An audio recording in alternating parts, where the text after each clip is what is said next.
ये sir, CET का exam अभी हुआ है, अब किस तरीके से नौकरियों की तैयारी है? हरियाणा में युवाओं जो है लगातार इंतज़ार कर रहे हैं नौकरियों को लेकर के, सरकारी नौकरी को। सीटी के एग्ज़ाम में जो हमारा कॉमन एलिजिबिलिटी टेस्ट है उसमें लगभग 7,73,572 लोग अपीयर हुए थे, जिसमें से 3,53,526 लोग उत्तीर्ण हुए हैं।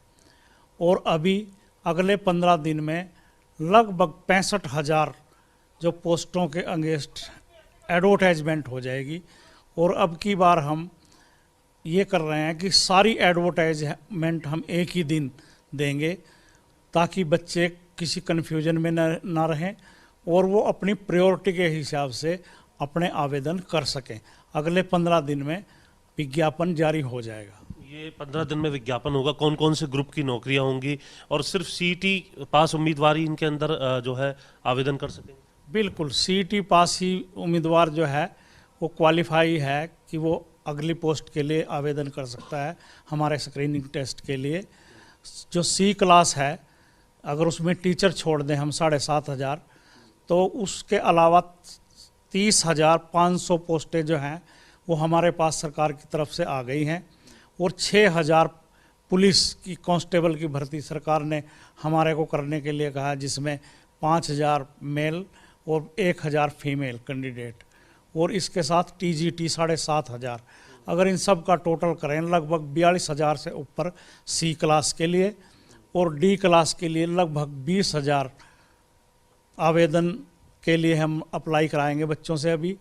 और पहले चरण में लगभग 14,000 के लिए अप्लाई करेंगे डी में, क्योंकि डी का अभी सीईटी होना है और वो प्रस्तावित है 4-5 मार्च और 10 और 11 मार्च को।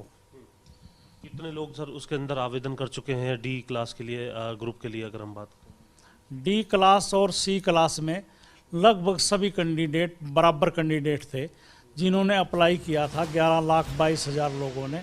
तो अब हमने उनका अवलोकन किया तो हमने ये पाया कि लगभग 10.5 लाख जो कैंडिडेट हैं वो कॉमन हैं डी और सी में। कुछ 17,000 कैंडिडेट ऐसे हैं जिन्होंने डी नहीं भरा, उन्होंने सिर्फ सी भरा था। तो एक तरह से ये अनुमान है कि 10,54,000 लोग जो हैं डी के लिए अपीयर होंगे।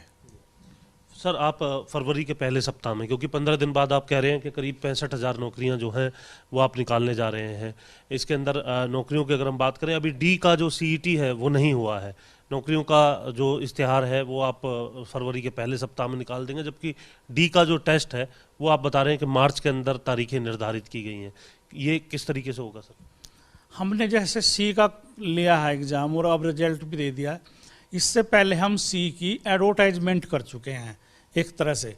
मतलब एडवर्टाइजमेंट ना कहें तो बच्चों को हम इंटीमेशन दे चुके हैं कि हमारे पास ये पोस्टें इस विभाग की हैं। कल कैंडिडेट ये ना कहे कि सीईटी मैंने इसलिए नहीं दिया था कि मेरे लायक तो पोस्ट ही नहीं आ रही थी उसमें। तो इसलिए डी का भी हम विज्ञापन करने जा रहे हैं एग्ज़ाम से पहले ही कि हमारे पास इस विभाग की ये पोस्टें डी के लिए आ गई हैं, ताकि बच्चे उसके लिए प्रिपेयर हो जाएं। डी में कौन कौन सी सर पोस्टें रहेंगी अगर हम बात करें ग्रुप डी के अंदर जो आप निकालने जा रहे हैं? डी में लगभग 36 तरह की पोस्टें हैं। चौकीदार है, माड़ी है, अर्दली है, धोबी है, नाई है, बेलदार है। इस तरह की बहुत सी पोस्टें हैं जो डी क्लास में आती हैं, जिनको चतुर्थ श्रेणी कहते हैं। सर, सीईटी जो अभी हुआ उसके अंदर कुछ त्रुटियां जो है वो पाई गई, कुछ का कहना था कि पीपीपी की वजह से सही अंक नहीं मिले हैं, कुछ खामियां जो है छात्रों की तरफ से उसमें बताई गई, उसको लेकर के क्या विचार किया जा रहा है? ये हमारा पहला प्रयास था और पहले प्रयास में कुछ न कुछ त्रुटियां रह जाती हैं, और हमने ये कहा था अपने जो नोटिफिकेशन में कि हम सारी वेरिफिकेशन जो है वो ट्रिपल-पी के आधार पे करेंगे। तो ट्रिपल-पी में ही कुछ त्रुटियां पाई गई हैं, तो इसलिए हम एक पोर्टल खोल रहे हैं कि अगर किसी कैंडिडेट को कोई क्लेम करना है या किसी को विड्रॉल करने हैं, किसी ने क्लेम किया कि मेरे घर में नौकरी नहीं है और वो 1,80,000 की कैप में आ गया, क्योंकि सरकार ने नीति बनाई है कि अगर घर में नौकरी नहीं भी है और 1,80,000 रुपये से ज़्यादा उसकी इनकम है वार्षिक, तो उसको इसका लाभ नहीं मिलेगा। तो इस तरह की जो कुछ त्रुटियां हुई हैं कि जिसको नंबर मिलने चाहिए थे उसको मिले नहीं, किसी को नंबर जिसने क्लेम भी नहीं किया था वो परिवार पहचान के आधार पे ही हमने उसको नंबर दे दिए, ग्रांट कर दिए। तो इसलिए हम 15 दिन के लिए पोर्टल खोल रहे हैं ताकि इन सारी त्रुटियों को हम ठीक कर सकें। वो पोर्टल सर कहाँ पर जो है आवेदक जो है उसको देख सकते हैं, क्या उसका जो यूज़र नेम है वो रहेगा? वो ऑनलाइन ही है, ऑनलाइन ही बच्चों को हम एक लिंक देंगे, उस लिंक पे जाके, लिंक ही नहीं देंगे, एक प्रेस्क्राइब परफॉर्मा भी देंगे कि आपने अपनी कंप्लेंट या जो आपका क्लेम है वो उस परफॉर्मे में आपने फिलअप करना है। कब तक दूर कर दिया जाएगा सर? 15 दिन में तो आप खोलने की बात कर रहे हैं, उधर दूसरी तरफ नौकरियों के आवेदन इश्तेहार भी आप निकालने की बात कर रहे नहीं, ये जो अपडेट है और विज्ञापन है ये आपस में क्लैश नहीं करेंगे। हम विज्ञापन भी और ये अपडेट भी पैरेलल चलाते रहेंगे। ये नहीं हम इंतजार करेंगे कि पहले हम अपडेट कर लें उसके बाद हम विज्ञापन निकालें, ये दोनों चीज़ें साथ साथ चलेगी। आवेदन के लिए सर कितना टाइम रहेगा? जो नौकरियों का इश्तेहार निकल रहा है कितने समय तक आवेदन जो है वो किया जा सकेगा? जो सुप्रीम कोर्ट, हाई कोर्ट की गाइडलाइन है उसमें कम से कम 21 दिन बच्चों को देने होते हैं। तो अभी हम विचार कर रहे हैं कि हम 21 दिन दें या 1 महीना दें या 21 दिन दे के कुछ 7 दिन दोबारा बढ़ा दें डेट। तो अभी विचार हो रहा है उस पर। तो डी ग्रुप के सर किस तरीके से आवेदन कर पाएंगे, क्योंकि उनके तो एग्ज़ाम अभी नहीं हुए होंगे, मार्च में एग्ज़ाम है। नहीं, डी ग्रुप के लिए कोई आवेदन, दूसरा आवेदन नहीं है। जो उन्होंने सीईटी में आवेदन किया है उसके आधार पर ही जो हमारे 14,000, अगर वो उत्तीर्ण हो जाते हैं तो उन्हें कंसीडर बिल्कुल उनसे कंसेंट लेंगे। सिर्फ 14,000 लोग जो कंसेंट देंगे टॉपर, उनको सीधी नौकरी दे देंगे, उनका कोई फर्दर टेस्ट नहीं होगा। यानी कुल मिलाकर के अब ये 65,000 नौकरियां आप निकालने जा रहे हैं। कब तक ये नौकरियां जो हैं वो जो तमाम सीईटी के अभ्यर्थी हैं उनको मिल जाएंगी? कितना समय इस पूरी प्रक्रिया में लगेगा? कब टेस्ट, जैसा आपने बताया 21 दिन या 1 महीने का समय देंगे, उसके बाद टेस्ट कब तक हो जाएगा, रिजल्ट कब तक आ जाएगा, और ये नौकरियां जो 65,000 का आप दावा कर रहे हैं कब तक मिल जाएंगी? कल हाई अथॉरिटी की एक मीटिंग हुई थी जिसमें मैं भी था, सीएम साहब की चेयरमैनशिप में। सीएम साहब ने 31 दिसंबर 2023 का हमने टारगेट दिया है, पर मुझे पूरी उम्मीद है कि अगर 31 दिसंबर नहीं तो 31 मार्च 2024 तक ये पूरा का पूरा 65,000 का जो भर्ती का टारगेट है हम अचीव करने में कामयाब होंगे। सर अभी तक भर्तियां हो कितनी चुकी हैं? 65,000 तो आपने बताया कि अब 1 साल यानी फाइनेंशियल ईयर या फिर साल के अंत तक जो है आप देने जा रहे हैं।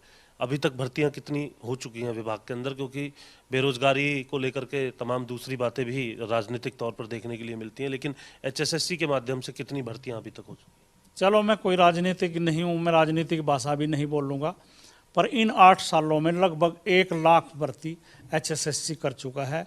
और मैं 24 मार्च 22 में आया था चेयरमैन, उसके बाद हमने 16,000 की भर्ती की है। इस सरकार ने जो मनोहर सरकार है, इसने लगभग एचएसएससी के माध्यम से, केवल एचएसएससी के माध्यम से 1 लाख लोगों को रोजगार दिया है। ये तो ऑन रिकॉर्ड है, इसमें कोई झुठलाया नहीं जा सकता। सर दूसरा सीईटी कब होगा? क्योंकि अब इसके बाद जो तमाम अभ्यर्थी हैं उन्हें इंतज़ार रहेगा कि ये सीईटी अगर दे दिया होता तो 65,000 जो नौकरी हैं उनके अंदर उनका भी जो नाम है वो हो सकता था। तो सीईटी को लेकर के अब आगे क्या प्लानिंग रहेगी? मार्च में तो आपने बताया कि डी ग्रुप के लिए आप कराने जा रहे हैं। डी ग्रुप के लिए मार्च में है, और जो सी के लिए है वो 2022 का तो हो चुका है, जो 2023 का है अक्टूबर और नवंबर में होगा, ताकि उस टाइम तक जितने भी बच्चे +2 में हैं या बीए कर रहे हैं वो क्वालिफाई हो जाएं। और ये हर साल अक्टूबर और नवंबर में सीईटी के लिए एग्ज़ाम हुआ करेगा। और अभ्यर्थियों का क्या कहना चाहेंगे सर आप? खबरें अभी तक के माध्यम से किस तरीके से वो अपनी तैयारी जो है वो रखें आगे के लिए और सरकारी नौकरियों? मैं आपके माध्यम से जो उम्मीदवार हैं, हमारे कैंडिडेट हैं, उनके लिए मेरी शुभकामनाएं हैं, और वो अपने अगले एग्ज़ाम की पूरी तैयारी करें। विज्ञापन होने वाला है, विज्ञापन के 1-1.5 महीने बाद एग्ज़ाम होगा, और अब की बार जो एग्ज़ाम होगा उसकी जो जॉब है, जॉब आधारित क्वेश्चन उससे ज़्यादा पूछे जाएंगे। लगभग 70% क्वेश्चन जो हैं जॉब आधारित पूछे जाएंगे। जैसे कोई व्यक्ति जेई सिविल है तो हम जेई इंजीनियरिंग उससे 70% पूछेंगे, 30% हम बाकी चीज़ें पूछेंगे, जिसमें 10 नंबर का कंप्यूटर ज़रूरी है और 20 नंबर